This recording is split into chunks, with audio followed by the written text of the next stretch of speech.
Lord. இன்றைய நாளுக்கான வேத வார்த்தை மத்தேயு சுவிசேஷம் 14ஆம் அதிகாரம் 36ஆம் வசனம். அவருடைய வஸ்திரத்தின் ஓரத்தை ஆகிலும் அவர்கள் தொடும்படி உத்தரவாக வேண்டும் என்று அவரை வேண்டிக் கொண்டார்கள். தொட்ட யாவரும் சுஸ்தமானார்கள். அல்லேலூயா. இயேசுடைய வஸ்திரத்தை தொட்டவங்கெல்லாம் சுகமானாங்க. பாருங்க, 12 வருட பெரும்பாடுள்ள ஒரு ஸ்திரீ, அதாவது 12 வருடமா அந்த மென்சுரேஷன் ப்ராப்ளம், ஊரல் அப்படியே போயிட்டே இருக்கு. அப்படி இருந்த ஒரு பெண்மணி அவ சொல்றா, நான் ஆண்டுடைய வஸ்திரத்தை தொடுவேன் அப்படின்னு சொல்லி போய் தொட்ட உடனே சுகமாயிற்று. அல்லேலூயா.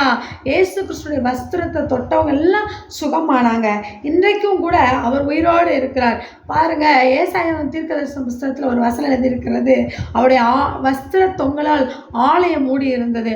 ஆலயத்தில் தேவனுடைய வஸ்திரம் அப்படியே என்ன இருக்கும், மூடி இருக்கும். பிரசன்னத்தை நீங்கள் போய் என்ன பண்ணணும், விசுவாச கண்களோடு விசுவாச வார்த்தையை நீங்கள் பேசி, ஆண்டவரே உடைய வஸ்திர தொங்கலால் இந்த ஆலயம் மூடி இருக்கிறது, உடைய வஸ்திரத்தை நான் தொடுறேன் அப்படின்னு சொல்லி நீங்கள் தொடும் பொழுது கர்த்தர் உங்களுக்கு சுகம் தருவார். பாருங்க, இந்த காரியங்கள் மற்றவங்க பார்வைக்கு பைத்தியம் மாதிரி இருக்கும், ஆனால் ரட்சிக்கப்படுகிற நமக்கு இது தேவபலனாக இருக்கிறது. அல்லேலூயா.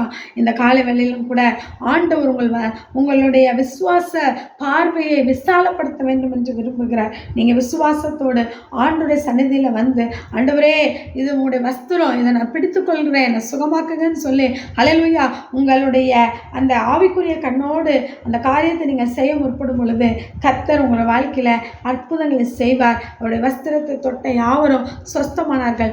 நீங்களும் சொஸ்தமாவீர்கள். கர்த்தர் உங்களை விடுதலையாக்குவார். ஆமென். God bless you.